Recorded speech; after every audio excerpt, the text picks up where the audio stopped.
Hello, everybody. Welcome to Planet FPL, the world where everything revolves around fantasy Premier League. My name's Suj.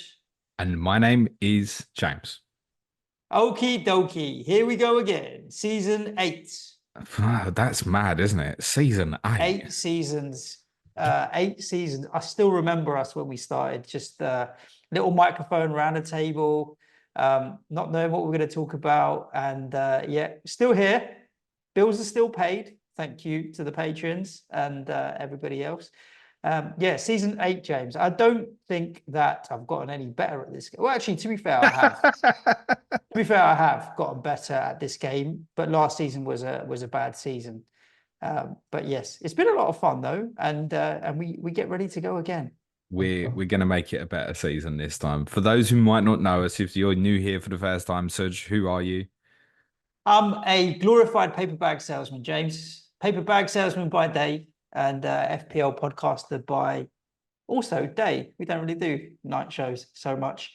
West Ham fan for my sins. Yeah, people always ask me why I support West Ham because I watched us lose an FA Cup semi-final 4-0 and decided that would be the team for me. Nothing's changed in the 33 years since, although I can't really say that now that we have won a trophy a couple of seasons back. Yeah, and I treat FPL deadlines like I treat underwear, James. Optional. I really thought you was gonna say women then, mate. Yeah, they're not required. Optional. But yes, and I'm here for the banter. I'm here for the fun. And at the end of the day, this game should be about enjoyment, and I'm going to make sure that I enjoy it. I'll reassure everyone that Suj definitely treats his wife with more care than he does FPL deadlines. Yes. Yeah. I said underwear, James. Yeah, sure. I'm a Tottenham fan for my sins. Every home game for the last near coming up Fuck, to you must have sinned a lot. it's nearly 35 years now since I missed the home game. I get to as many of the away games as I can as well. I'll normally get to 12 to 15 per season or so. So yeah, Tottenham's my big, massive passion. Married as well, little boy who's now 5. So we've got a couple of boys who are older than mine. But yeah, if you're new around here, yes, we do have a passion for FPL, but certainly for me, my biggest passion is Tottenham. But I'm very blessed through Suj's paper bag company, and you previously working for them to be able to do this on a full-time basis. Indeed, I think this is. I'm looking forward to this season from the podcast point of view. FPL is a very much an unknown, but from a podcasting point of view, I think we've got some good ideas, and we've built a really solid, good foundation. We mentioned the patrons. Look, there's like quite a lot of those, nearly 800 of those, if not just slightly more than 800 patrons that are part of our community there as well on Slack and prize leagues and stuff. And we'll plug that as we get closer towards August when people can join again. But yeah, this is it now, James. Season 8, and the game is open. The prices have been released. I don't even know what my team ID is. I should check that, shouldn't I? Did you get a good one? Are you happy with your team ID? It was 20,000 and something. I was recording something Oh, playing that's at rubbish, the time. So mate. yeah, I know, yeah, sackable offence, isn't it? I figured I'm if I had quite a 63,000. if I had a quite high ID, I might actually get a rank that's better than it this year. That's part of my thinking, but I'm no, I don't anticipate that. 63,500 and something. So I think that's a good goal, actually, to be fair. I'm going to set myself this challenge. Finish higher than my rank, which is I mean, were people really 63,256 sitting is there my yesterday ID. pressing F5 for like 3 hours? No, there's you can buy bots. You can, well, not buy, you can download a bot that will do it for you, mate. Really? Yes. Oh, Yes. you've got if other people were doing that, you've got no chance of getting a good ID, have you? But what's a good idea? It doesn't make any difference to your Yeah, team. not really, but I can't, he does a little bit. I can't be bothered to explain that. Over the coming weeks, we're going to be doing lots. We will do special podcasts on things like chip strategy and fixture swings and things like that. And obviously, the closer we get towards game week 1, the more we can narrow the players of interest and the more new players will appeal. There's a transfer window open. We've got like 4 weeks to go. There'll be some new players. There'll be people, some moves between clubs, etc. What we wanted to do on this one was just a nice chill opener. Now we've got the prices for everybody. What do we like? And we're going to have a little run through A to W today. Happy with that, boss? 100%. Yeah, let's do it. Let's start at the top with the Gooners, Arsenal. Always alphabetically top of the league at the start of the season, if not at the end of the season, eh? I have a large fear that they might end it at top of the league this season, but well, that's I more to mean, they've come got as good a over. chance as any, definitely. No, I genuinely do think they'll win it this year. What appeals to you? There's one real standout, isn't there? I think. Havertz for me at 8 million is a ridiculous price. I'm basing that on 2024, obviously from January onwards, February onwards, when he had a great run, didn't he? So him as a striker at 8 million, I think definitely appeals. The defense, They've they're priced it right, haven't they? expensive. They've priced it right. They're expensive, and what I would like to happen is that Timber emerges as good as the others at a cheaper price. I don't know if that's necessarily going to be the case. At the moment, I've defaulted to Saliba as my choice, just because I know he's going to play and he's super reliable. But they are expensive, so I'm hoping that Timber becomes an interesting choice. In terms of midfield, I actually think I'm going in reverse order on price of their three top point scorers last season. Rice first, then Odegaard, then Saka. I don't think I'm going to go Saka, if I'm honest with you. It'll be Odegaard or Rice. If I've got the money to go to Odegaard, I might do that, but otherwise I might just go to Rice. But I think, I think at the moment, Havertz for sure. A defender is highly likely, probably Saliba, and I like Odegaard and Declan Rice. Yeah, I think they've priced it really well defensively with Arsenal, and I think that the psyche of most of us after they were near enough the only team you could truly trust defensively of the teams near the top of the table last year in terms of incoming clean sheets. But the fact that they've got Aston Villa, Tottenham, and Man City all away inside the first five does make you feel a little bit like you want to come back to it. Particularly if those are looking to roll transfers and have 5 transfers come game week 6, or look at an early wild card or something. It does feel like something you could possibly skip, because if Wolves scored in game week 1, your confidence isn't going to be that high. And we know, listen, they kept a clean sheet at the Etihad last year. We know that they're very capable, and I think the best defensive team. But it does feel like, from a value perspective, something that maybe you can come back to rather than start with. And certainly pre-fixtures, I'd have been in my head, I'd have been like, yeah, I'm definitely starting with Arsenal defence this year. Maybe even 2 or 3. But they've priced it correctly. It's competitive. I think Raya might attract a little bit more interest the closer we get, just by virtue of being cheaper than the other starters.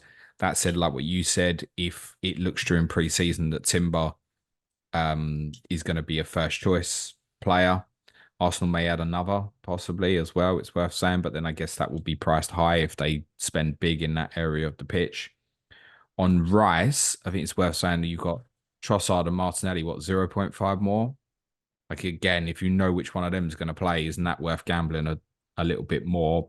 But they also are looking, we know, for an attacking player. Odegaard is priced nicely. Saka on pens. And his brilliant consistency that he's shown over the last few years had to get that jump up to 10 million. But I also have a consciousness of not wanting to start with too many people who played in the European Championship final. And he's one. I look at the fixtures they've got after game week 1, Saka, and with Saka particularly, and I think, God, you played a lot of minutes in those Euros. Can they get him ready for Villa in game week 2? It's not to say he wouldn't start against Wolves in game week 1. But I think this will be a real theme. Like, do Arsenal need to force Saka to play against Wolves in game week 1? We know Arteta always picks him, but I'm really conscious of that. And I think because of that as well, I think Havertz is the standout attacking one. Agreed. What about Aston Villa? Aston Vanilla. Any kind of standouts there? I think Ollie Watkins' price at 9 million is also particularly cheap. The challenge is we don't know how they're going to cope with Champions League and Premier League this time round. It's a lot easier to cope with the Europe Conference League they did last year. But again, I mean, Emi Martinez didn't score a lot of points last year, but at 5 million, he's pretty consistent. I had my fingers burnt quite a bit last year by Alex Moreno. But yet at 4.5 million, I still think he's really interesting. I just don't know if it'll be him or Luca Dean that will play. And Ian Maatsen now. I bought Ian Maatsen now as well, haven't they? Yeah, true. And he's coming at 5 million. So Maybe cash on the other side at 4.5 million.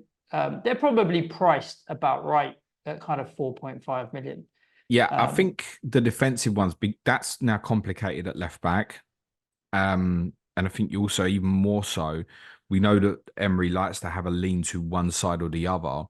Basically, through injuries, he was forced to kind of have that lean that it always attacks down the left last season, really. Tyrone Mings might be back. Right? And that's 4.5. Might be someone who's obviously got injured in game week 1 last year, could go back onto our thinking. I know a lot of people have obviously picked out Esri Konsa at the same price, but it is justified.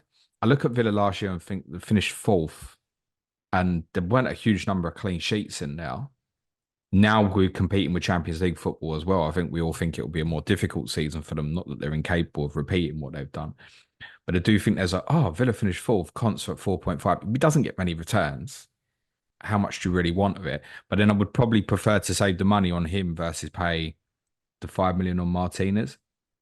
I think there are a couple of enablers that are really worth watching in pre-season. One is Jacob Ramsey. He's coming at 5.5. I got him in a couple of years ago when he was 4.5. Did great for me as an eighth attacker. Obviously, he had injury issues last season. There is a little bit of interest in him in other clubs. We know Villa have obviously had to sell some homegrown players to comply with PSR. It might be one they look at another deal there and think, okay, if they get, and they'll want big money for him, that it might get looked at. But he's a player I really like. And Morgan Rogers really impressed at the end of last season. He's coming at 5, Suj. If you think he's going to play, that's one really, really to keep an eye on. Watkins, for me, Suj, I think he's quite dependent on what I decide to do on strategy. Because there's the consciousness again coming back from the European Championship. I do not want to be without him from that period from game week 3 onwards. That I'm fairly certain of. So there's one way of looking at it is you can go, right, go someone like Haaland or a more similar price player for the first couple of weeks, and then either drop from Haaland to Watkins and move money, or have a placeholder. Or you just start with him because you're more interested in keeping it open to make other moves. Or if I end up on the bench boost 1 strategy and a wild card in 2 or 3, I might go without him at the start. And under that circumstance, I'd probably completely go without Villa at the start, with West Ham away and Arsenal at home, the first 2. But that run of fixtures from game week 3 is outstanding.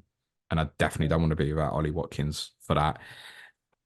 I think he should be priced higher. I think he should have been coming in at sort of 10, really. Ollie Watkins. I think so as well. I think 10 million would have been a better price. 9 million, he seems cheap, but then there are other strikers that we'll talk about in and around that price point that are as competitive, I think. I mean, I think Havertz John Duran is as crazy as Watkins at 9. John Duran's really good, by the way, as a backup forward. He has been linked with a few other clubs. Should something happen to Watkins during the season, he would become popular really quickly at 6 million, I think. It's one to keep an eye on in the back of your mind. And even if he moves, right, I know we were trying to buy him for 40 million, I'd give or take. 6 million at West Ham, I think it would be. Well, we had a discussion that if he moved to you, he'd go in the team. He would. So, yeah, one to keep an eye on, definitely. Bournemouth, down on the south coast. Excuse me. Solanke obviously stand out, and at 7.5, really nicely priced. 175 points last year, not to be sniffed at all. Really consistent. I think that Solanke isn't at the moment one that people don't want. It's more Havertz, Watkins, Isak a little bits more, feel like they're worth that little bit more. He'll be dead consistent at that value. They do have kind of a difficult start. I think there's challenges in there. Like Newcastle and Chelsea's their first 2 home games don't scream points particularly, and I think that plays into the psyche, but you certainly want to keep him in mind. Keep an eye on Alex Paulson, who's coming as a 4 million keeper. Has been signed from New Zealand. We don't know at this stage how much he might threaten a number 1 spot or not. I've no clue at this stage, but certainly looking through the list of 4.0 goalkeepers, there is nothing there to be excited about. He is as likely as any at this moment, I think, to suddenly find his way into the team. Neto didn't convince at times last year. I'm not hugely impressed with Travers personally. He's a decent keeper, but if this guy comes in and hits the ground running, he's very much described as a modern goalkeeper in terms of his style, being able to play out, etc. I don't think it's one to rule out. He's the most likely 4.0 goalkeeper, I think, at the moment, subject to if you get an injury at another club or something like that. So Well, to be that's honest, the one I'd maybe look at. yeah, I think my goalkeeper strategy actually for the 4.0 might work differently, which we can talk about as we move on to Brentford because they've got Flecken and a 4.0 Vladir something, which Easy for you to say. so have Vladir Marson, which West Ham have a 4.5 and 4 million combo as well. So if you're not planning on picking up any other Brentford players or West Ham, you can get a 4.5 and a 4 from the same team, then you know you're kind of covered if one gets injured. So when we talk about Brentford, I don't think that's the worst 4.5 and 4 million combination. And Bomo's obviously had a jump to 7 million, which was to be expected. 127 points. He would have been 160, 170 comfortably had he stayed fit all season. Outside chance of pushing the top 200 point club. Similar to Ivan Toney's at 7.5. Yeah, I don't like the look of Ivan Toney. I don't even think I'd go with Visser at 6 million because there's other forwards that are better. I Other like than Visser at Bomo too. 6 if Tony moves, If potentially. Tony moves. If Tony moves. But the issue there, James, is you've got 3 forward slots. So you're almost thinking, are you gonna Yeah, then and where are you pumping the also, money? yeah, with that, they've got Liverpool away in 2 and Manchester City away in 4. So they feel like more one that Brentford fall into. If you want, I like Ben Mee at 4.5. Ben Mee was 4.5 a couple of years ago. Didn't he end up in nearly team of the season defensively? Mm. Ended Yeah, up he 5 really million did. or so. Obviously had major injury issues last year. All the defensive guys at Brentford have gone back to 4.5 because of their performance last season. Their first 4 home games are Palace, Southampton, West Ham, Wolves. So if you can find the right rotation, that feels better. When you're putting in a Visser and looking for a rotation, this becomes way more difficult. And it's difficult to look away from fixtures 2 and 4 when you're looking at the attacking players. If you want to do that, you're more liable to look at, say, Keane Lewis Potter might break into the team at 5 million. I mean, it's another one to keep an eye on. Tony would be of no interest to me at the moment because I don't know who he's going to be playing for in 2 months Do we with know his the injury contract status on situation. Rico Henry at the moment? Because obviously Re- we missed the best part of the whole season. Rico Henry, I don't know if he'll be available for the start of the season. Aaron Hickey, we would certainly expect he was going to be close to Scotland's Euro squad. So Aaron Hickey, I think, probably will make it. Rico Henry, I'm not aware of the situation at the moment. But I would probably still, with this particular type of team, who are obviously a threat from set plays, I'd almost prefer to go with a centre back. Yeah. I feel I made that move, Henry, rather than say Pinnock a couple of years ago, and feel like I really regretted it. So I think Ben Mee at 4.5 could be really interesting. And Bumo, yeah, you want to keep on side. It's just to start them opening fixtures. And they go to Tottenham in game week 5 as well. Like the start doesn't appeal massively, so they probably feel more like one to revisit unless you're looking for the rotation around their home fixtures early on. Brighton's always a challenge because of the rotation. You don't know who's going to be in the team. You don't know who's going to be fit. I mean, if you look at the strikers, João Pedro at 5.5, like if he was the main striker, I think that would be a really good budget option if someone was looking to try and find money. Mitoma, 6.5, same as last year, isn't it? I think he started last year at 6.5 as well. Um, yeah, I think there isn't anything at Brighton that even Lewis Dunk, I think at 4.5 is cheap. I look at how many points he scored last year. It's not many. I look at how many clean sheets Brighton kept. It's not many. Nothing defensively appeals, even if they are at good prices. Gross 6.5, maybe one to look at because he is ridiculously consistent. But I almost think if I didn't have any issues with Arsenal spots, I'd go Rice over Gross. He outscored him last year. We think Pascal Gross is possibly going to leave. Yeah, so that takes that off the table. He's New been manager. I'm yeah. not really looking at anything Brighton. That's how I I summarize I it. I think there's bits here. Again, the challenges in their opening fixtures. They across the first 8 have trips to the Emirates, Stamford Bridge, and St James's Park. Home fixtures against Manchester United and Tottenham as a cluster of from the opening 8. It's not great. We've also learned this morning that Bart Verbruggen is going to miss the start of the season. So it does presumably mean that Jason Steele will start the season. as a 4.5 goalkeeper, but how long that lasts, we don't know.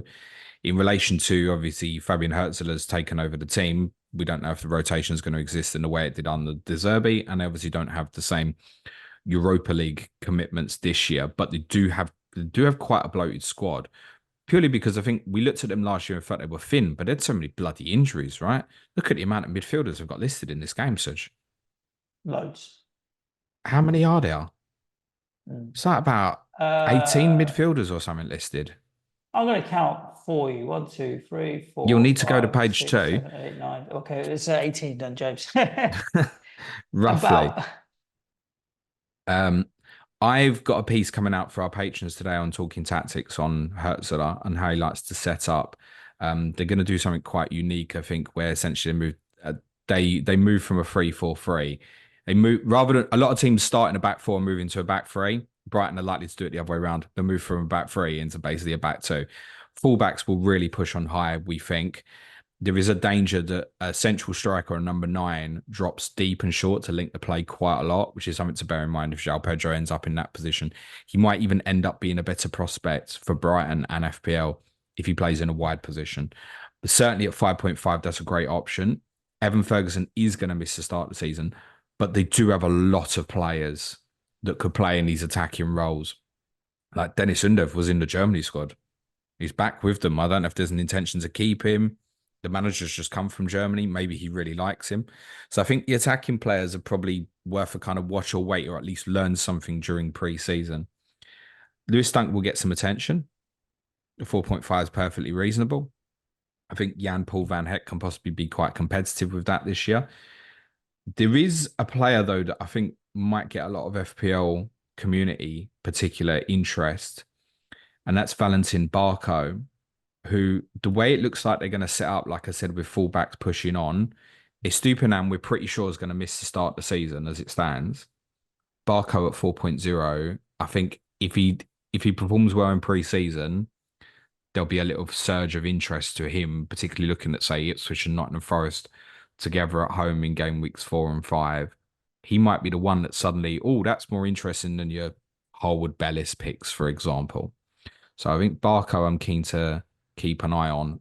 Probably largely going to skip Brighton, I think, though, till I see it. Chelsea. I think looking at Chelsea, I want a defensive Chelsea because I think at 5 million or less for pretty much all of them, there's going to be one that's going to be good value over the season. I just don't know which one. Obviously, you'd rather one of the fullbacks than the centre backs, probably, but is it Cucurella at left back? Is it going to be Chilwell? Is Reece James ever going to be fit? So Chelsea, I'm going to come back to, I think, defensively when I've got a little bit of an understanding of how Maresca wants to set them up. From a midfield point of view, Cole Palmer's obviously had a massive jump to 10.5. I'm not going to start with Cole Palmer, James. Okay, go on, elaborate. Well, he's 10.5 million, 53% owned in the game as it stands right now, played in the World Cup final, but game week 3 or 4, I'll be able to buy him at 10.3 or 10.2 if I decide that I want to go there. I just think if he doesn't do well in the first 3 or 4 weeks and people need to find money, he's going to be an easy way that people are going to be able to find money and they're going to come off him. But I don't know if that ownership's going to stay at 53.6%. I'm not sure it'd it'd be the sacrifice because obviously they start with Manchester City, but their run of fixtures game week 2 to 7 is the best across the board. So if you start with Palmer's blanked against Man City, what now you're going to move? You didn't make but that you know what decision the just to put psyche him of in for people Man is, City. James. They Yeah, but do. don't worry about the psyche of, at that point, if you start with Cole Palmer and he's dropping to 10.4 ahead of game week 2, like the advice would be hold your nerve if you've started that way. If you started that way, but I think I'm going to go in later. Unless you've looked at the team and gone, oh shit, Keenan Dewsbury Hall is going to be the box crasher now at 6 million. And oh my God, Christopher Nkunku is playing OOP up front at 6.5. Like Nkunku, obviously, a lot of the guys won't have seen him. The guy is a goal scoring machine. If he plays regularly, I wouldn't even be interested that much if he plays left or through the middle, I think.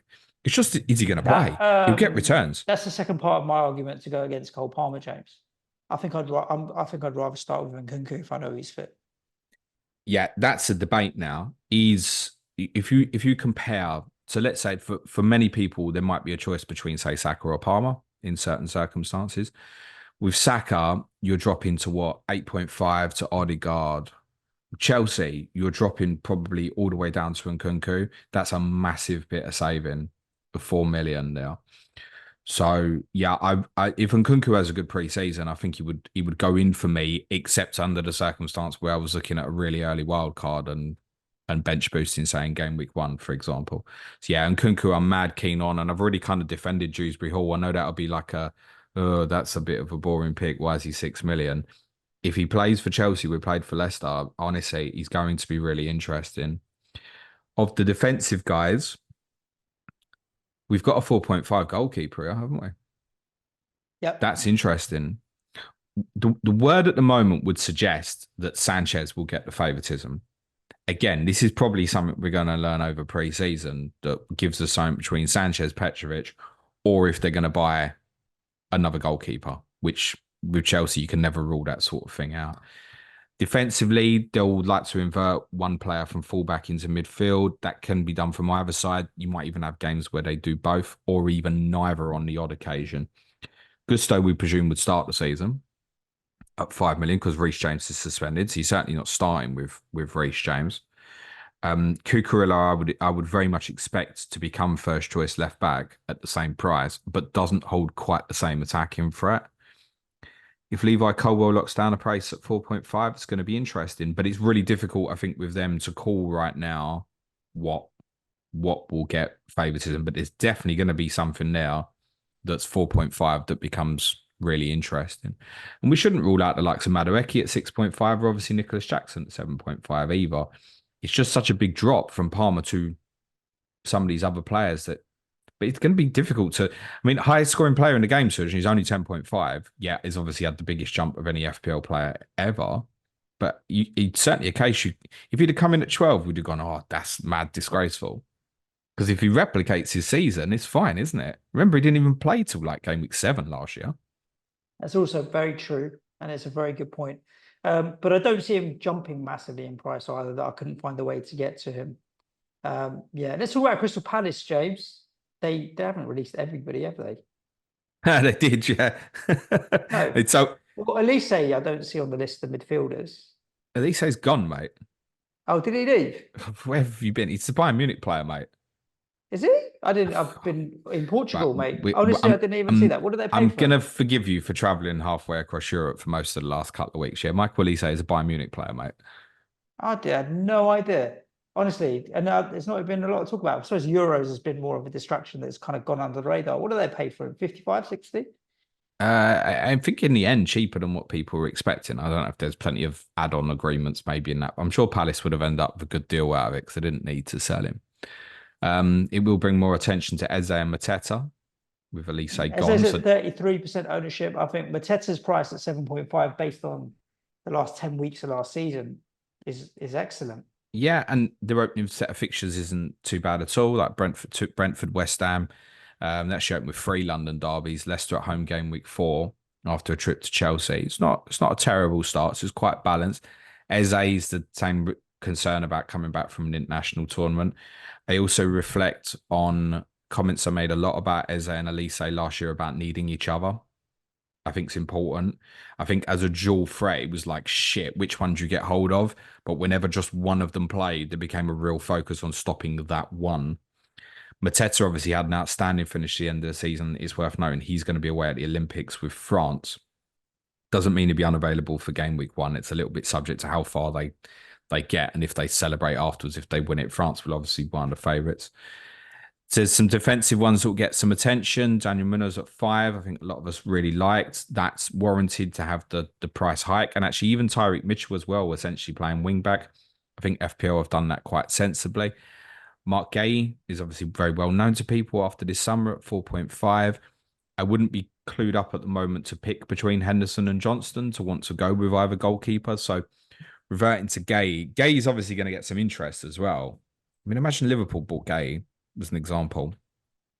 Changes the whole game, doesn't it? You'd go, I'm probably going, to be honest, yeah, if I'm not saying Liverpool have been linked to him, it's just an example.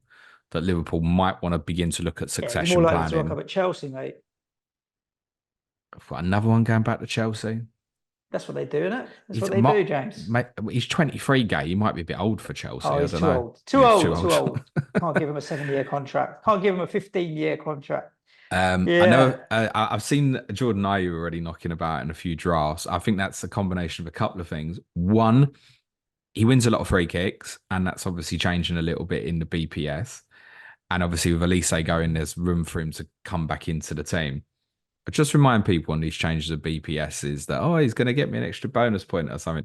Yeah, it's still really the goal scorers that are going to pay for you here, guys. And Jordan Ayew, for me, doesn't generally get enough, but that's a reasonable price at 5.5. There's a couple of 4.5s maybe to keep an eye on. Raksaki's a highly rated young player. And Matthias Francha obviously came in and was injured when he joined the club last year. Again, highly rated young player. They will see minutes, I'm fairly confident, as 4.5 midfielders, but probably not the standouts in that position. I think Mark Gay would be the most likely Palace player for me at the moment if I was to start with one. Okay. James, I have zero interest in Everton. Like, zero. I don't Oh, even know how no, why no, Brantwaite at no, 5 no. million has jumped up so much. I mean, all of their Everton ownership is Pickford, Brantwaite, Mikalenko. No one's really touching anything else other than auto pick teams. Right. But I'm not paying 5 million for Brantwaite Right. Why have they jumped up so much? because they did well last year, Well, James. yeah, 13 clean sheets for a side that was struggling Yeah. against relegation for the majority of the season and showed improvements during the end of the season. Jordan Pickford was the highest scoring goalkeeper in FPL. Him being 5 million is not unreasonable. Branthwaite and It's Tarkovsky. 153 points. It's good. Branthwaite and Tarkovsky were just behind the Arsenal players. It's completely justified that they've got that price up. And you could, oh, Branthwaite's 5 million and Constance 4.5. Yeah, but despite one finishing fourth from top and one near fourth from bottom, have a look at the defensive returns last year. Branthwaite was the fifth highest scoring defender last year. Now, admittedly, 124 No points. attacking returns, surely. 124 points would normally be, I would suggest, probably about 12th to 15th of highest scoring defenders in the game. You would not expect that to be the fifth highest scoring defender. Because ordinarily, if I'm looking at a 4.5 defender, I'd be asking myself, can he get to 150? And only two players did that last year, Saliba and Ben White. Even Gabriel was only 149, Pedro Porro 136, Branthwaite 124. More than Josko Vardy. So it's right that they've had this price hike. There is an Everton defender there that, if you want one, is now a shoe-in, mate. It's Vitaly Mikalenko. He's in at 4.5. Yes, please. Thank you. I think that's If you want one. for me, that's the outstanding 4.5 at the moment. They've got Nah. great fixtures. I'd rather go with Matty Cash or something at Villa. They've got great fixtures across the first eight. I've got them third top of my ticker across the first eight. And actually, once you get past the Tottenham and Villa games in game week 4, it looks even better for them for a while, sort of going up into sort of game week 13, 14 or so. So it's a real sustained long period run there. I think Mikalenko at 4.5 as 0.5 saving versus those other Everton players. I see no reason why he wouldn't be first choice left back for them. Very interested in having him, Suj. Sorry, mate. Okay. Yeah, I mean, look, I don't mind it, but it's not for me, and nor is any of the attacking assets. What about Fulham? Any thoughts around Fulham? Just a couple notes on Everton. Obviously, there is still speculation about Dominic Calvert-Lewin. They have bought Ilman and Dyer, 5.5 is from Marseille. He was obviously being spoken about a lot prior to last season as Sheffield United's key man. He very much underwhelmed at Marseille last year. So now he's coming in quite quietly, but he has been successful in this country in the past. I'd keep an eye on that. Timo Rogbenen was obviously part of that swap deal with Lewis Dobbin, who's gone to Aston Villa.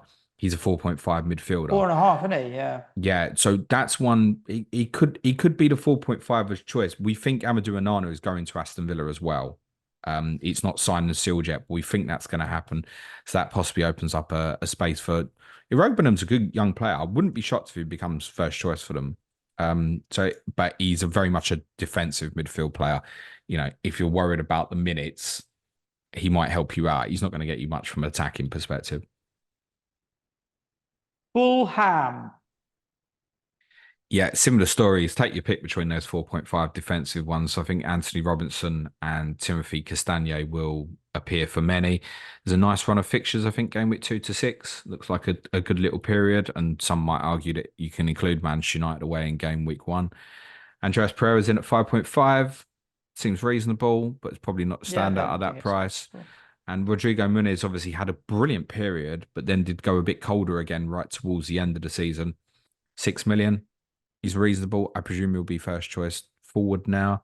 But do Fulham look to add in that area? There's also a real awareness of them this year that obviously João Paulinho has also gone to Bayern Munich.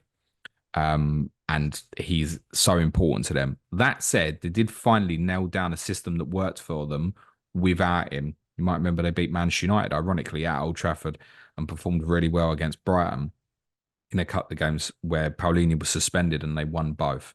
So it won't feel as bad for them now as it possibly did this time last year. And they've got a good fee for a player that's approaching 30. But it might also mean they go and invest back in the squad.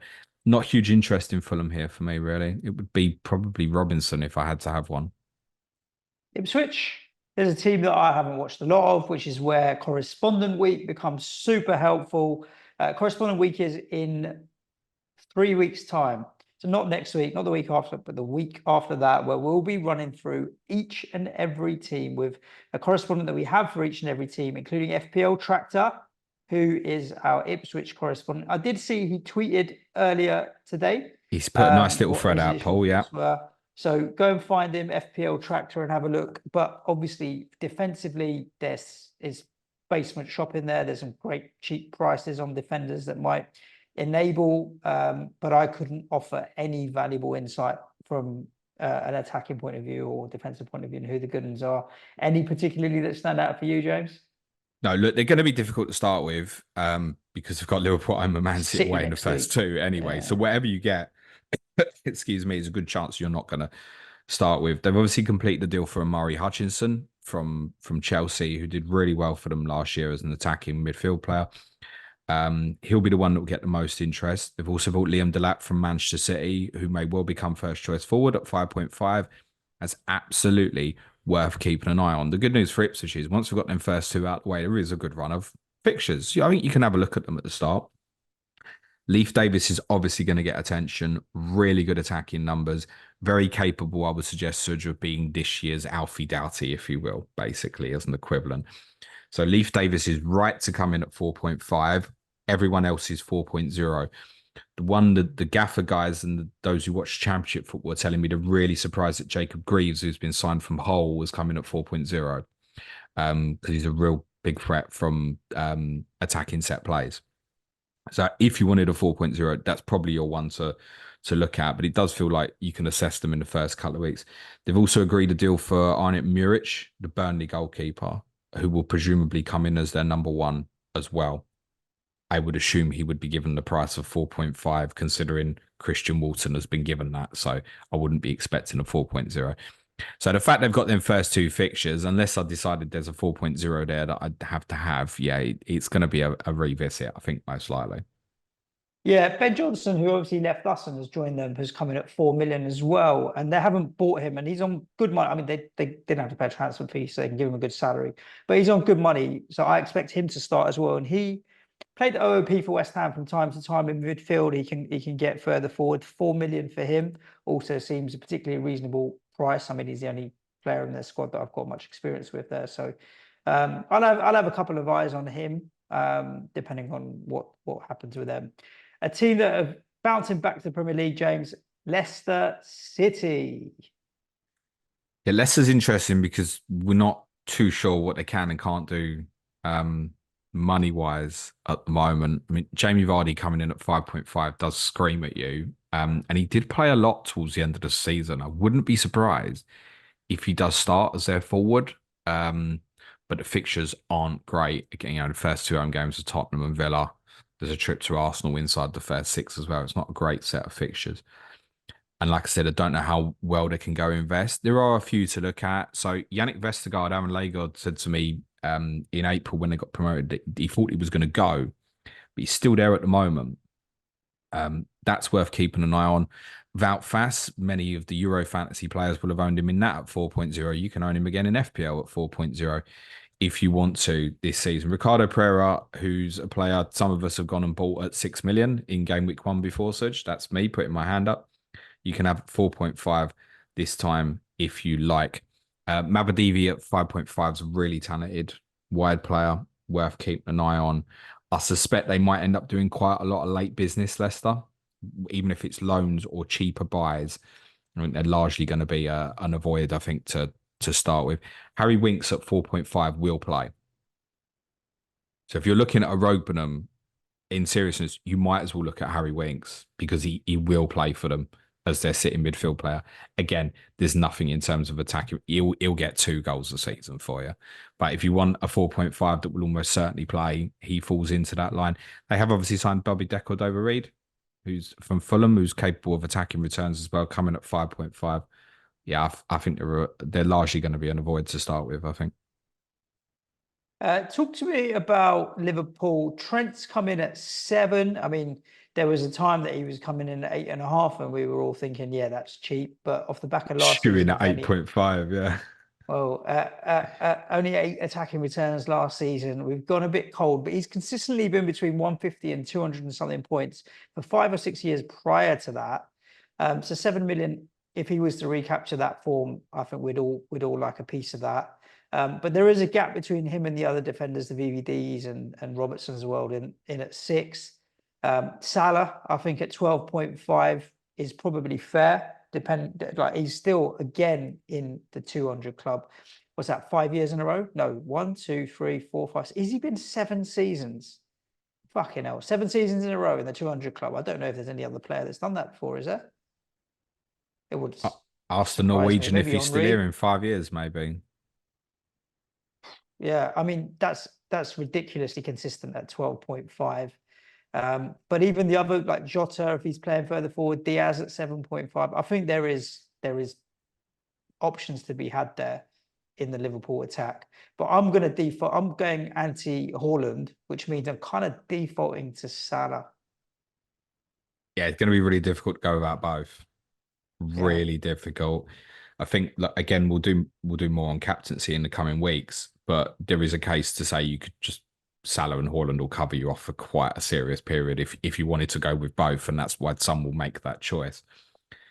There are elements to Arne Slot's system that are going to be good and bad for Liverpool. There will be points where he is asked to hold the touchline and hold width for them.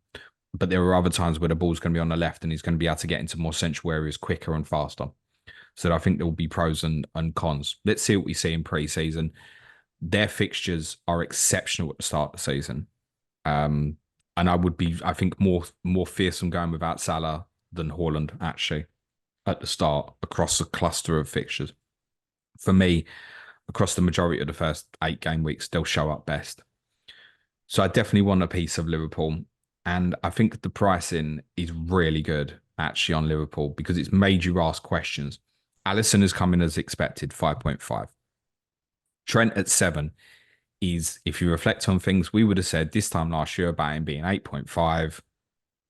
Yeah, I mean, 7 million. Imagine 7 million this year or the year before. It'd be in every team. And yet there's a real debate to be had. You can make your saving on Van Dijk. Trent also has the question marks on where he's going to play at the moment. I suspect it probably will be right back and moves inside. But I tell you what, if it is inside where he starts, Conor Bradley at 5 million is suddenly going to appeal really quickly. And Jarell Quansah under Jurgen Klopp got favouritism last year at 4.5. Now, there's not a lot there, but hold up. For a side that many think will challenge for the title, 4.5 defender who's going to play, he's going to appeal. And even Andrew Robertson will have his people appeal for him at 6 million as well. The midfielders feels like a crapshoot at the moment. And a couple of them are going to be really good, but it's really difficult at this moment, I think, to ascertain which ones. Diaz is coming back from Copa America. Jota is coming back from the Euros. Cody Gakpo is obviously a forward coming back from the Euros. Darwin Núñez, forward, also coming back from Copa America. So those other 4 attacking players to go with Salah are all coming back late. Mo's in pre-season. So if you want a second attacking one, that makes it tough. Also, I and a lot of other people think that one, and we don't know which one yet, one of Alexis McAllister or Dominic Szoboszlai will be really good, I think, for fantasy this year. But I don't know which one at the moment. And again, Alexis McAllister is going to be coming back really late from the Copa America. So it wouldn't surprise me if Szoboszlai started in a really high position in pre-season, then the games start and that changes once McAllister comes back. I think Szoboszlai might be a real breakout one this year, though. Quite keen to keep an eye on him. He wouldn't be if you said pick your team now, he wouldn't come under consideration. But I'd want to keep an eye on him. Harvey Elliott at 5.5. Good price as well if he plays regularly Very enough. good price. And also keep an eye on Ben Doak at 4.5 as a young player. Won't start the season, but I bet he'll get more minutes this year. And he's one, I like to get a 4.5 midfielder who I think's got a ceiling of you might become something rather than, oh, is he going to play? Is he going to play? I'd rather get the one that might become something. The problem with that, of course, is you're taking a Liverpool slot that you definitely don't want to take. But he's a player to keep an eye on. But I think when you combine all that of the attacking players and I look at the fixtures, I can't see how I go without Salah. And I'd quite like to take it on because I think the team you can have, if you take Salah and Haaland out, is as a combination then becomes insane, doesn't it? I think you can still get a good team with them, and we'll talk about the drafts as we get into it. Manchester City champions. I think it's very interesting here. I think Haaland is expensive and he's worth it, but it's whether or not you want to build a team around it. If he gets injured, Alvarez straight away becomes interesting. I think from a midfield point of view, De Bruyne has had this price drop that they're trying to get him to a point that he becomes attractive, but I just don't think he's going to score enough points to become attractive. And Foden at the same price. Like, I think Foden's underpriced at 9.5. If he had gone to the same price as Saka or Cole Palmer in the 10s, it wouldn't have surprised me. At 9.5, I do think he's a bit underpriced. And I think the supporting acts of a Doku or a Grealish or what have you at 6.5, I feel like one of them is going to emerge as actually a really good option, whether it's Doku or Grealish. Like if you had a couple of injuries and you could get, let's say, Grealish, Alvarez and Foden for either side of 21 million. Cheap, very cheap. So yeah, I think that they're there to be had. I think Foden's, for me, the standout pick of all of them at the price that he's been given. And I think defensively, I think I've defaulted to Gvardiol. I just think at 6 million, he's a good price. I'd expected him to be 6.5 based on the way he ended the season. 123 points of 2,300 minutes. So basically 2/3 of a season. He has the potential to be knocking on 123 points, yeah, but it was 73 points in last 8 game weeks or so, wasn't exactly. it? This is what I'm saying. If he played a whole season, I think he'd be 170, 180 for sure. So Gvardiol for me, and you see what happens with Pep as he eases players in, and then second season they kick on even more. He will. So Gvardiol for me is a shoe-in. I haven't got space for Foden yet, but he's one on my radar that I want to find room for. Yeah, I think Gvardiol is worth paying the extra on the others at 5.5. Edie's worth saying Rico Lewis has come in at 4.5 again and did prove very useful for game week 1 for a lot of people last season. As he progresses in terms of his age and his development, he might see more minutes. It might be one that becomes really interesting during the course of the season again. Yeah, Doku is a player, I think he frustrates. He must drive Haaland insane. He's got so much ability, but you never know when the cross is coming. But I did see that at 6.5. Oof. That's got explosive potential in there that you kind of want to keep it on side and keep a real eye on that. Foden over KDB are definite for me. I wouldn't even be surprised if KDB moved on this summer. I don't think that's unthinkable. We also think there's a strong possibility Ederson might go, which is quite thankful. I know people go, oh, I could have had a 4 million keeper. Listen, they have done the right thing pricing Ortega up at 5.5. They could not do that with this Ederson speculation going around. So I think Gvardiol is highly likely for me, Suj, and I know there's a school of thought of just cheaping out the defenders at the moment because of the BPS changes and stuff.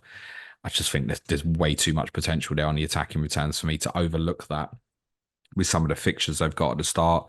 Haaland, we've all got the same decision, haven't we? I think Foden will be difficult to fit in. I quite like Bernardo Silva. I said to you already at 6.5 as well, but less so now seeing Doku at the same price. Mm.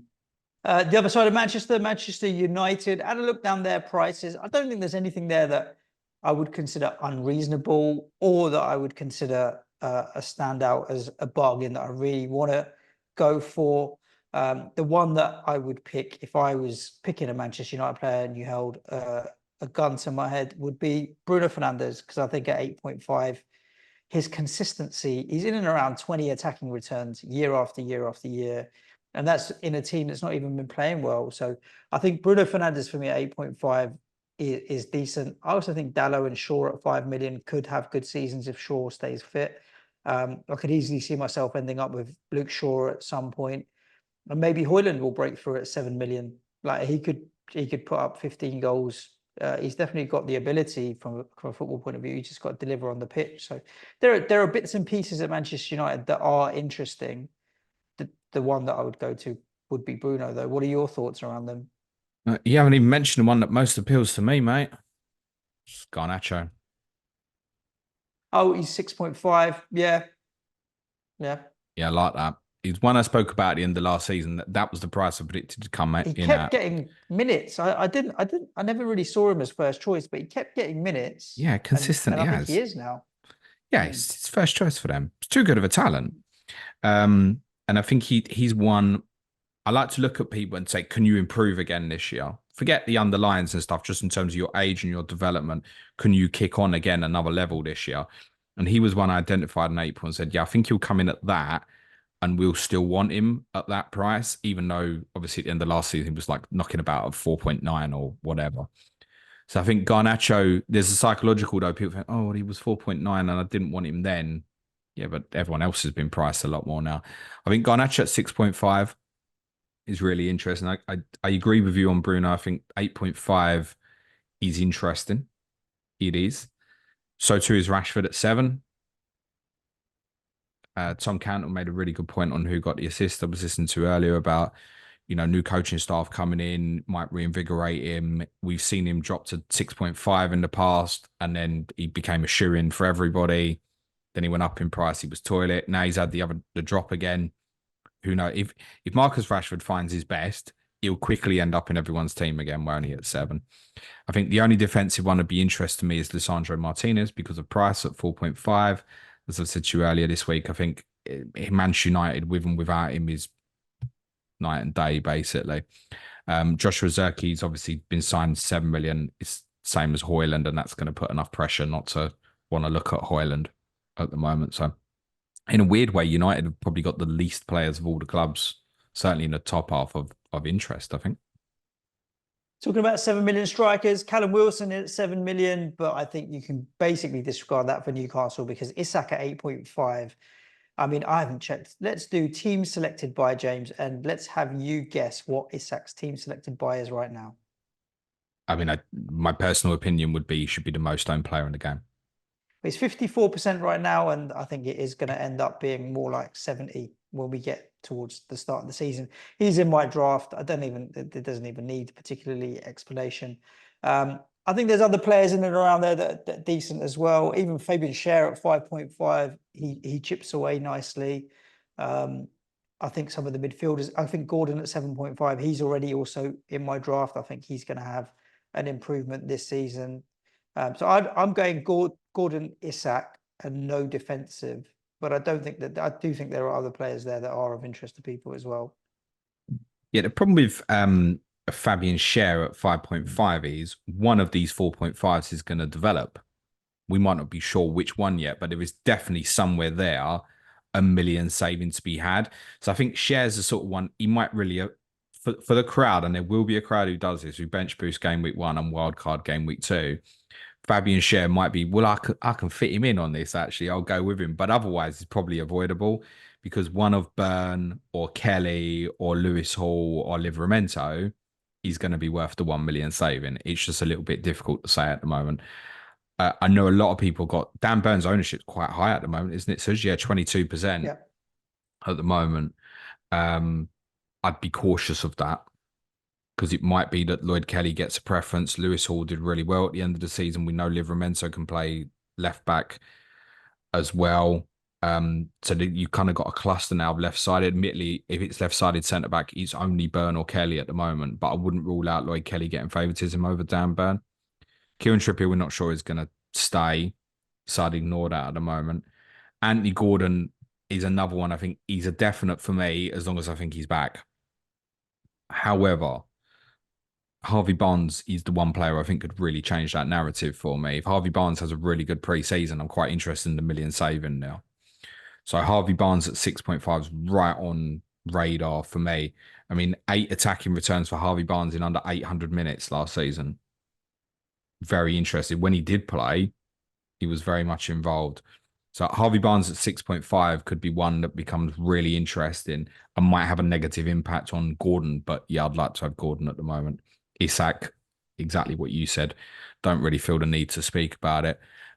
Keep an eye on Joe Willock as well. Who's coming at 5. Had a lot of injury problems last year, and it might even be one that he ends up on a move somewhere. He might be really interesting. Joe Willock, if he gets in the team, he'd be an interesting asset at 5 million.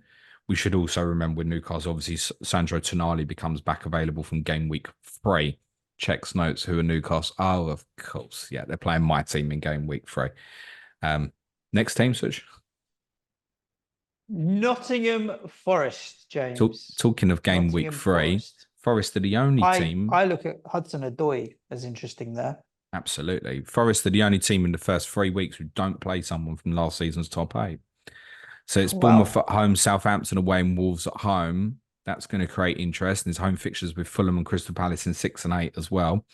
So by virtue of those opening 3 fixtures, there are Forest players are going to get interest. I think Hudson-Odoi, I agree with you, is to stand out at 5.5.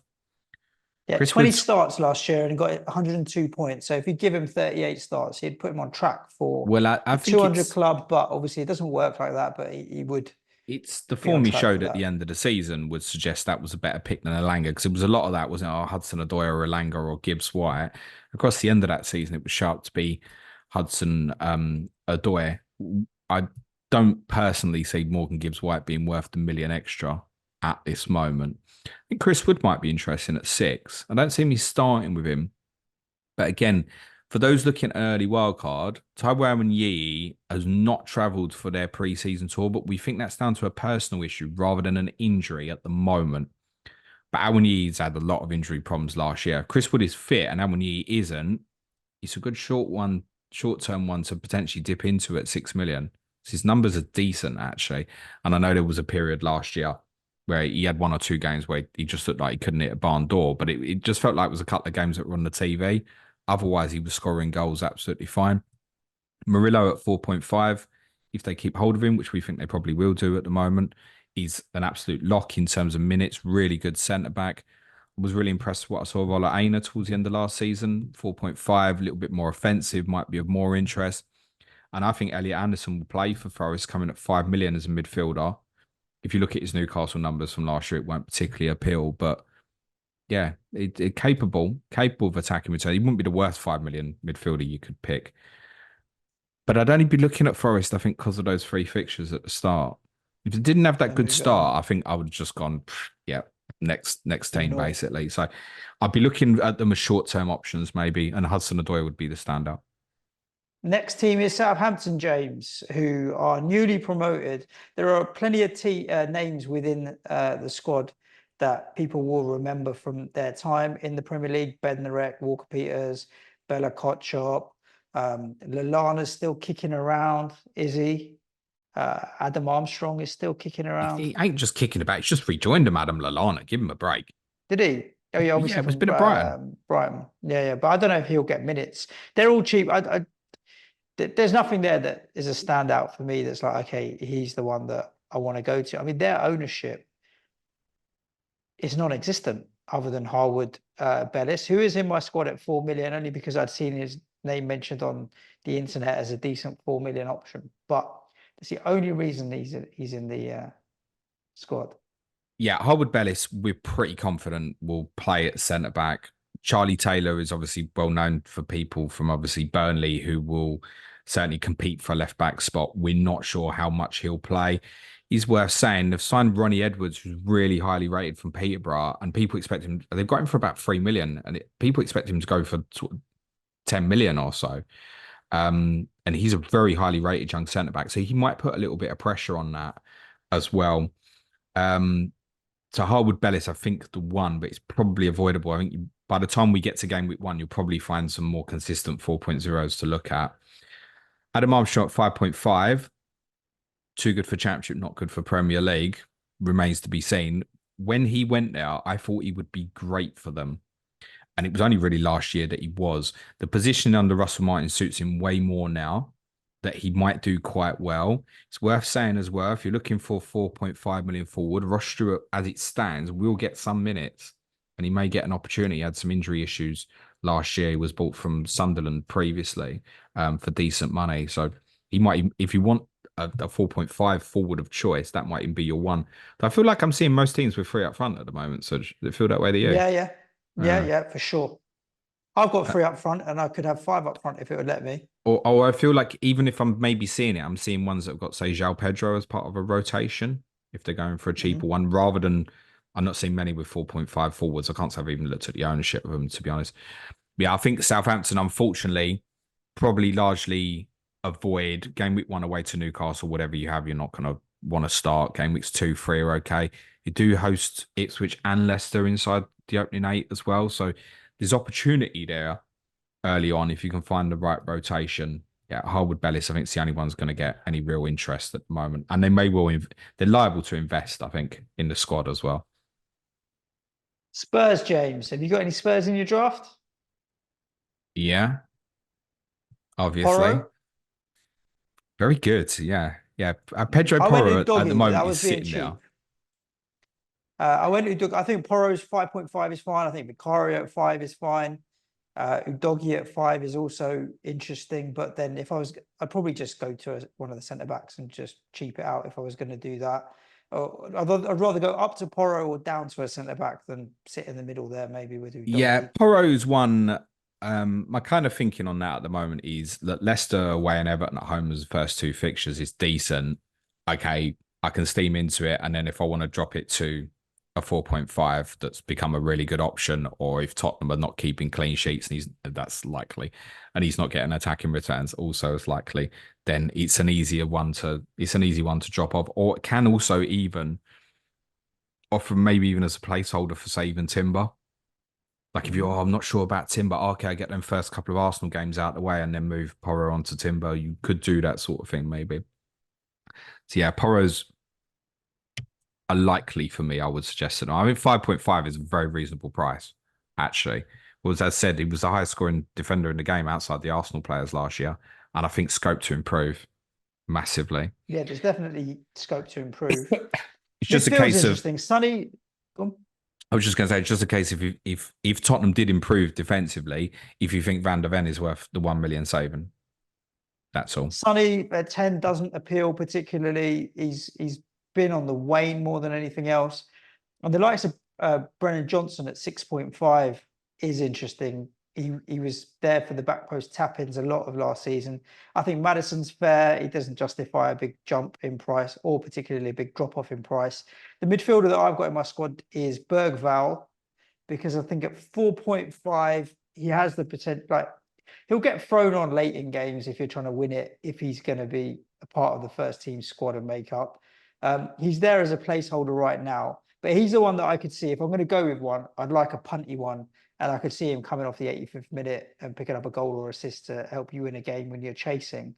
I feel like he's that kind of player that will do that. And so I'd rather go with him over anybody else. But I could easily see him going out on loan or not even being part of the first team. 2 questions. Two questions. One, were you in my living room last night? Yes. 2, do you know my FPL password? No. Yeah. Lucas Bergvall is the 4.5 million midfielder in this game that has got the highest ceiling to do something quite extraordinary, I think. That's not suggesting that people should absolutely have him. He is an unlikely game week 1 starter. Let me make that very, very I don't clear. think he's going to start much at all in the first 8 to 10 weeks, but I think he could kick on. The problem with Bergvall is that I'm going to be benching him every week, James, as my 4.5 million midfielder. That's fine, So isn't it? It ain't even a concern when you know he's going to get you 20 minutes off the bench most weeks, right? yeah, I don't mind it at all, but I'm not buying him thinking he's going to fill my team full of points, because I don't even reckon he'll get into the first 11 more than once in the first 10, 12 weeks. So, but of all the 4.5s, I think he's the best option there. Perhaps Sarr is injured at the moment. We don't know. Right. We think it's a minor injury. If it proves to be a significant injury, do not be surprised if he starts the season. He is an exceptional talent. He glides across the pitch. He does give me the Odegaard feeling about him. And he's a young player, right? Yeah, and physicality. I seen him last the night, with all due respect, playing Hearts, right? But he played the second half with a lot of kids. And we'll talk about this more on the Patreon pod yesterday. And he stood out massively. Massively. The hair makes, it's the kind of the bleached blonde hair and stuff. That makes him stand out as well. Technically, fantastic. What a talent we have bought there. I'm not suggesting people throw him into their FPL teams, but yes, I can tell you right now, but at 4.5, he's sitting in mine. He's perfectly reasonable. Tell me about Bleachburn Richarlison, because last season, 15 injured. Attacking returns in 18 starts. He's injured. Almost an attacking return per start. Oh, he's not flagged. We play QPR this Saturday. I'll be at Loftus Road if anyone wants to say hello, if they're around Shepherd's Bush. And then we're flying to Asia next week. We think Richarlison is not going on tour. We think there's a strong possibility that Destiny Doggy might not be either. Richarlison, we don't think it's going to go. So your idea that Son's no longer an option, I'll remind you, 27 attacking returns he can last go year. Forward, but 27 attacking returns, yeah? Brennan Johnson should be of interest to people at 6.5 as well, particularly near the start. For those who are FPL Towers, if you're listening, I'd like 2 more prices on Tottenham players, please. Mikey Moore. Yes, please. I need that price. And also Will Lancashire, who played second half last night up front, and he's really beginning to impress as a number 9 option. And it's not inconceivable that these guys are going to get serious minutes during the course of this season. There is a brilliant, brilliant crop of young players that I'm very excited about, and I'll talk to you more about tomorrow. If I had to pick a Tottenham player genuinely offensively to start this season with at the moment, I think Johnson is really nicely priced at 6.5. Way better option than Kulusevski or Maddison. Way better. Yeah. Same price at 6.5 is Mohamed Kudus at West Ham. I think I've gone with Areola Fabianski as my pairing. Where's Fodringham's come in at 4.5? There's no way he's above Fabianski in the pecking order for goalkeepers. In my opinion, Fabianski might go, right? I guess. Is that a possibility? Yeah, it's always a possibility. But if it was Areola Fabianski as a 4.54 million pairing, I think that's fine. Areola's good for the save points. He does chip in along there. I don't see a lot of clean sheets there, but he racked up 116 points last year. He started 30 games. So he could have got to 130, 140, 4.5. I think that's perfectly fine. I wouldn't touch anything else defensively at all. Like, the defenders are all 4.5. Just get the keeper if you really want to do that. I do think Kudus, though, at 6.5, he's one of those players that has the potential to kick on this season from what he did last year, attacking output as well. I think Bowen's come in cheap at 7.5 as well. I think as a talisman, I'm surprised that he's not at 8 or 8.5. Last year, he started at 8, James. And I don't know what he did to deserve a price drop. You're talking about 22 attacking returns. Yeah, I ain't seen FPL points. I ain't seen him in a draft yet. He was in mine, and I've moved him onto Nkunku, but that's tinkering more than anything else. 182 points, 22 attacking returns, 7.5 million. But by the way, if you've got Jared Bowen in your draft, like, cool, you don't need to show it to me, by the way. I think it's a very reasonable choice. I think the off-putter with him is there's so many good players in and around that price value. you can probably jump around them between your Gordons and Marcus Rashfords and stuff like that. And the fact your first 3 home games are Villa, Man City, Chelsea, I find is quite off-putting. Yeah, I can I think like understand how that, but we big quite can he often do go? better in those games No, on the I counter. get that, and I wouldn't back against him to score in these particular games. But is he liable to jettison me to an amazing start to the season? He's probably a no. But then when you Uh, come into better fixtures, I'm very interested. I think that's a great price, 7.5, and Kudus at 6.5 is very well priced as well. Yeah, I would agree with you on that. Nothing up front interests me because I think we'll end up buying a striker, and we'll revisit that as and when West Ham do add a striker to the mix. Cut the quick Last but ones. not least, James. Just cut the quick ones on West Oh, Ham. Storm. You hate Emerson at 4.5? Hate is a strong word. Okay. I just don't see what circumstance you'd want him in, and I think I want to see what formation Lopetegui wants to play. If he plays as a wing back in with a back three, then yeah, it'd be very interesting because Do he we does like to expect bomb on. your new Brazilian boy, who you can pronounce because you're Portuguese now? Luis Guilherme. Yeah, 5 million. Do Guilherme. we expect involvement or not? No. No, fine. Danny Ings is 5 million, mate. Okay, so when he pops up at Ipswich or Wolves, consideration for you. I think he won't be there by the end of the summer. Okay. If you were starting game week 1 tomorrow, who do you think would play the 9 position for West Ham? Bowen. Right. So therefore he massively stays on radar by that alone, in my Oh, opinion. yeah. And also you mentioned players like Gordon or what have you, but they're not the talisman. Whereas because you've got Isak there who stands out, or Rashford's not talisman. Bruno Fernandes will stand out above him as the more senior. At West Ham, Bowen is the talisman. I know Tom Cantle said he was working on his talisman Talisman theory Fury, yeah. article and what have you, which he likes to do. So keep an eye on it because there's no doubt that he is talisman for sure. Jared Bowen had a difficult 22-23 season as West Ham did, but obviously you reached the Conference League final. Yeah. 145 points, 206 and 182 either side is Even extremely 146 is not bad or whatever, 140, it's whatever you just said. extremely good consistency. He'll do well again. I'm just not sure if I want to start with him. Start with it. So let's wrap with Wolves then, James. Anything from Wolves that interesting? Eight Nori was very popular until he kind of he got an injury and what have you. He's coming at 4.5.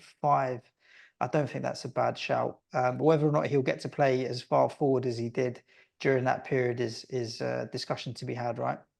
8 Nori at 4.5 is going to be absolutely great from a roundabouts game week 10 onwards, because their start to the season is horrendous. Arsenal, Chelsea, Newcastle, Villa, Liverpool, Man City are 6 of Wolves' first 8 fixtures.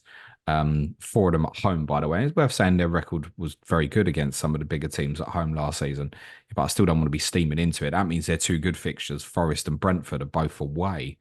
Yeah, no, thank you. Brentford away is awful. Oh, Forest away, they don't like each other. So it's like a derby as well. So yeah, they've got a really tough start there, Wolves. The worst of the 20 teams across the first 8 by distance for me. Hwang, Neto, Cunha all at 6.5, all worth monitoring. They bought a new forward who's a bit of a giant, Larson 5.5. Essentially, probably the Kalidzic replacement, worth keeping an eye on. The 8 Nori at 4.5 will be massively popular when we hit like October, November. Bradley Parker has said to keep an eye on Yerson Mosquera, who's in at 4 million. Might replace Max Kilman in the team, possibly, subject to what they do in terms of transfer business. But yeah, he could find his way into the team. Again, though, even if he did, what's that 4 million doing? It's only sitting on the bench for you at the start. And I think under that circumstance, I'd rather probably pay the 0.5 for 8 Nori on that one rather than some others where maybe I wouldn't want to. So yeah, Wolves, I think Bradley's going to do well on correspondent week to be able to talk me into any Wolves players with that starter fixtures they've got, unfortunately. Indeed. Well, look, James, that was a really interesting rapid fire rundown. I don't even know how we've been going for over an hour and 15, and it doesn't even feel like it because we've just rattled through so many of the interesting teams, squads, players. The big caveats: transfer window still open, preseason still going, injuries are going to happen. We'll see when players come back from Euro 2024, and there's plenty to cover off. In 3 weeks, like I mentioned, we've got correspondent week, which will be at least half an hour with every single correspondent for all 20 teams. You'll be able to dive into a lot more detail, and particularly tactically in terms of formation, how you think they'll line up. Do we think the wing backs will push on? How do they play moving forward? All of that information is going to be super useful. I think it's probably, what's more popular, chip stuff or correspondent week? I kind of feel like correspondent week is by Correspondent far the week's the most holy popular. grail, isn't it? Surely. 20 Yeah, podcasts in exactly 5 that. So it days. is the best content that we do. It's our flagship stuff, along with some of the chips strategy, which probably is less relevant this year with less doubles and blanks and what have you. So if you want to know every time, Put a big fucking circle around game week 33 and 34, kids. It's not over yet. good. But in the meantime, hit subscribe wherever you're listening to the audio or the notification bell, whether you're on YouTube, and make sure you are ready for when Correspondent Week drops, because you won't want to miss it. In the meantime, jump in the comments on YouTube. Why not let us know if there are any players from the clubs that you support or follow that you think we may have missed and might be on radar, and why. And we'll definitely have a look through some of them as well. If there's enough good, interesting comments on YouTube, maybe we'll find an opportunity to make a video out of what suggestions that you suggest. Other than that, though, hope you enjoyed the show. Welcome back to season 8. Stay tuned for more. Ciao for now. Thanks, everyone. Be nice to each other and play it your way. Cue music, please. Man shot.